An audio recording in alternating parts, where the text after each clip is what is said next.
Hello friends, welcome back to my channel. So आज हम बात करेंगे सेकंड लॉ ऑफ थर्मोडायनेमिक्स की।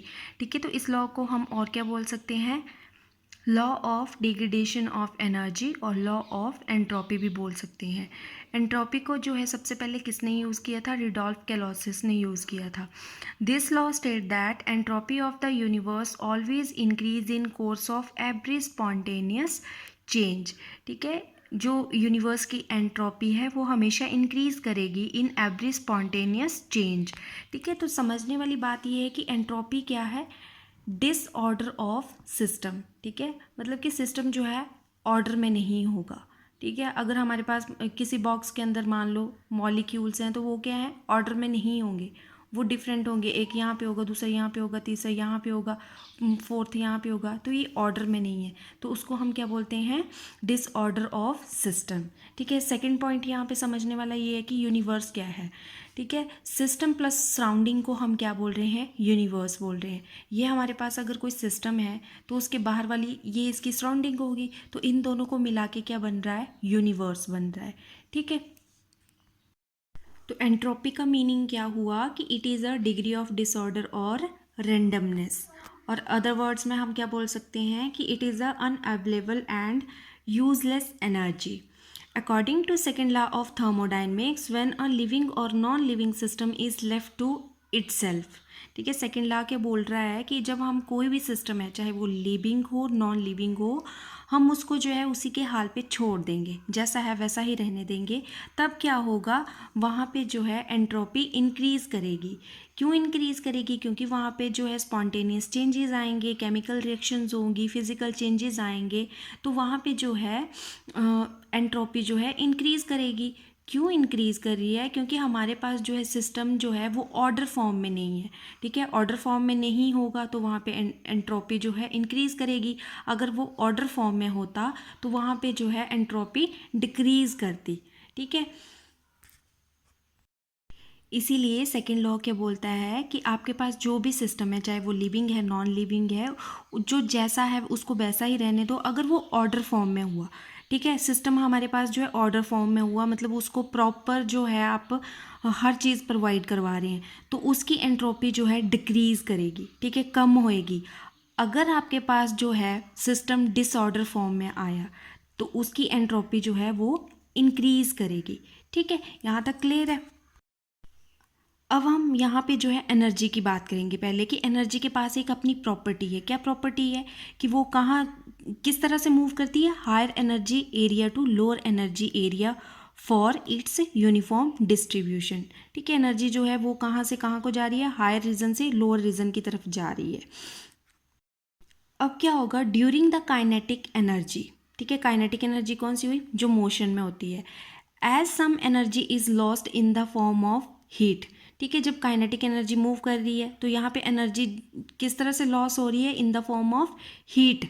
ठीक है, हीट की फॉर्म में जो है एनर्जी लॉस हो रही है। So there is increase in collision of particle. ठीक है, जब हीट का लॉस होगा तो यहाँ पे जो है जो पार्टिकल होंगे वो आपस में क्या है, टकराएंगे। जब आपस में टकराएंगे तो यहाँ पे जो है एंट्रोपी इंक्रीज करेगी। ठीक है, तो यहाँ पे ये डायग्राम है कि क्या बोल रहा है, ये रेडिएंट एनर्जी है हमारे पास, ये कहाँ से मिल रही है, सनलाइट से मिल रही है। रेडिएंट एनर्जी जब केमिकल एनर्जी में चेंज होगी तो यहाँ पे भी क्या है, हीट लॉस करेंगे। ठीक है, हीट लॉस केमिकल एनर्जी के बाद जो है वो किस में चेंज हो रही है, थर्मल एनर्जी में चेंज हो रही है, तो यहाँ पे भी हीट लॉस हो रहा है। थर्मल एनर्जी से क्या है, मैकेनिकल एनर्जी में चेंज हो रही है, तो यहाँ पे भी हीट लॉस होगा। वैसे ही इलेक्ट्रिकल एनर्जी में चेंज होगी तो हीट एनर्जी फिर से लॉस हो रही है, और उसके बाद फिर से जो है रेडिएंट एनर्जी में आएगी तो यहाँ पे भी हीट लॉस हो रहा है। तो जब ये हीट लॉस होगा तो यहाँ पे जो है पार्टिकल के अंदर जो है टकराव बढ़ेगा। जब टकराव बढ़ेगा तो एंट्रोपी इंक्रीज करेगी। ठीक है, नेक्स्ट पॉइंट क्या है कि living system have higher tendency for increasing in entropy. ठीक है, क्यों टेंडेंसी इंक्रीज करने की एंट्रोपी को, as 100 and 1000 of chemical reaction and physical changes occur in them. ठीक है, लिविंग सिस्टम के अंदर जो है फिजिकल और केमिकल चेंजेस होते रहते हैं। ठीक है, तो उसकी वजह से जो है एंट्रोपी इंक्रीज करती है, and these changes involve energy transfer और एनर्जी ट्रांसफॉर्मेशन और बोथ। ठीक है, तो ये वाले जो चेंजेस होते हैं वो क्या करते हैं, एनर्जी को या तो ट्रांसफ़र करेंगे या फिर उसका ट्रांसफॉर्मेशन करेंगे, या फिर दोनों, या तो ट्रांसफ़र भी हो सकती है या ट्रांसफॉर्मेशन भी हो सकती है। तो लिविंग सिस्टम के पास जो है हायर टेंडेंसी है एंट्रोपी को इंक्रीज़ करने की। It is so as no energy transfer और ट्रांसफॉर्मेशन इज़ 100% एफिशिएंट। ठीक है, क्या बोल रहा है कि जब एनर्जी जो है ट्रांसफ़र हो रही है या ट्रांसफॉर्मेशन हो रही है एनर्जी का, तो ये क्या है, 100% नहीं होती। मतलब यहाँ पे जो है एनर्जी थोड़ी बहुत जो है यहाँ पे लॉस होगी ही होगी, चाहे कोई भी सिस्टम क्यों ना हो, लिविंग सिस्टम हो या नॉन लिविंग सिस्टम हो। जब एनर्जी ट्रांसफ़र करेगी या ट्रांसफॉर्मेशन होगा एनर्जी का, तो वहाँ पे जो है एनर्जी का लॉस ज़रूर होगा। ठीक है, इसीलिए अगर आपको जो है लॉस ऑफ हीट को बचाना है तो आपको क्या करना पड़ेगा, regular input of free energy provide करवानी चाहिए अपने सिस्टम को। ठीक है, अगर आप सिस्टम को जो है फ्री एनर्जी प्रोवाइड करवाओगे तो वहाँ पे एंट्रोपी जो है डिक्रीज़ करेगी। अगर आप सिस्टम को फ्री एनर्जी नहीं प्रोवाइड करवाओगे तो क्या होगा, एंट्रोपी इंक्रीज़ कर जाएगी। तो इसीलिए यहाँ पे जो है लिविंग ऑर्गेनिज्म कहाँ से फ्री एनर्जी ले रहे हैं, इधर from radiant energy by photosynthesis, example है प्लांट, और रेडीमेड फूड कौन ले रहा है, एनिमल। ठीक है, तो ये फ्री एनर्जी किस तरह से ले रहे हैं, या तो रेडिएंट एनर्जी से ले रहे हैं या फिर फ्रॉम रेडीमेड फूड।